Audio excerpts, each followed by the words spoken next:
So you want to improve your chess tactics? You've been stuck at the same level for a long time and you feel like you're missing simple combination that you should be spotting? I get you, my friend. You're in the right place. I promise you that after watching this video, your tactical vision will change. I'm going to share with you the key principles that will help you spot tactics in any position, the correct process of calculating and verifying lines, and finally 3 practical exercises to help you apply everything you learn. Let's get started. So before diving into the main subject, we should ask ourselves, what do we actually mean when we talk about chess tactics? In simple terms, tactics are short, forced sequences of moves that allow you to win material, deliver mates, or gain a decisive advantage. They are the concrete tools you will use to punish mistakes and exploit weak positions. Now that we know what tactics are, the next step is recognizing when a position might contain one. There are many possible indicators, but these 6 are the most common and the most reliable. First, unprotected pieces. Whenever a piece is hanging or barely defended, it becomes an easy target for forks,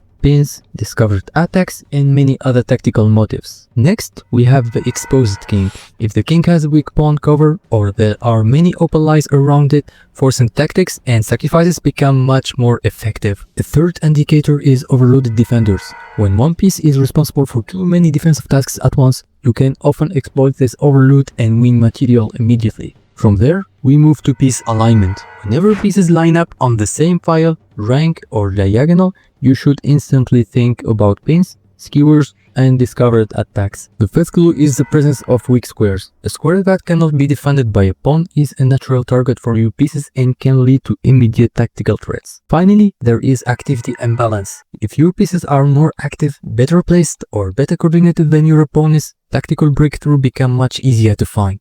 When you train yourself to recognize these 6 indicators, you know exactly when to stop, slow down, and calculate. I know that it may seem a bit obscure at first, but don't worry, this example will make everything clear. As you can see in this position, we can clearly spot 2 tactical indicators. First, the white king is slightly exposed. Second, the rook on b2 is barely defended by the queen. This tells us that tactical opportunities might exist in this position. Now, let's move on to the most important part. Calculation. What is the right process for calculating in chess? To answer this, we will follow 3 simple steps. First, find the candidate moves. You have to scan the position and list a few logical moves in your mind. Second, calculate the consequences of each move by visualizing the resulting positions and evaluating the outcome. Finally, compare the final evaluations and choose the best option. Now let's go back to our position and start with the first step, candidate moves. As a guiding principle, I suggest using this golden rule. Always look for checks, captures, and threats, and prioritize the most forcing lines.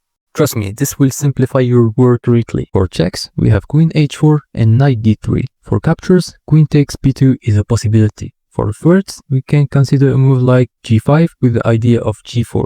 So in total, we have 4 possible candidate moves. Now, it's time for the second step, calculating the sequences of each move. We begin with queen h4 check.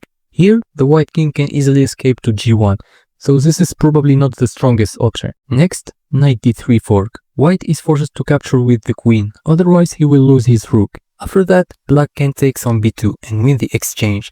This could be the best option, but we should calculate all the lines to see if something even stronger exists. Finally, let's look at threats, such as g5. Here, white has enough time to defend. For example, he can move the rook from b2 to b1. If black continues with g5, white can play bishop d1. In this case, even moves like knight h3 or knight d3 do not give black any advantage. The white king can safely hide on g1 or e1, and white remains completely safe. Now, after calculating all the lines, it's time for the final step, evaluating the results and choosing the best option. It's clear that queen h4 check and g5 are not good choices, so black is left with 2 serious candidates, knight d3 and queen takes b2. As we saw, knight d3 allows black to win the exchange, but queen takes b2 wins a full rook, so the evaluation is simple. Queen takes b2 is clearly the strongest move in this position. I hope you enjoyed this short course, but we're not done yet. Now it's your turn. I'm going to show you 3 practice positions and I want you to apply the exact same process we just learned. First, find the candidate moves, then calculate the key lines, and finally evaluate the position and choose the best move. You will have 5 seconds for each position. I'll count down and I want you to think and decide, but don't hesitate to pause the video if you need more time. Alright, let's begin with the first exercise. white to play and win.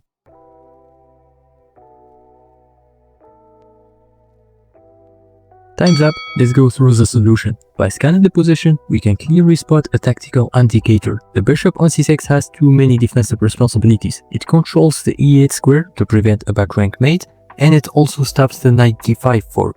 When one piece has to do so much, there is usually a tactic available. Now, move on to the calculation phase.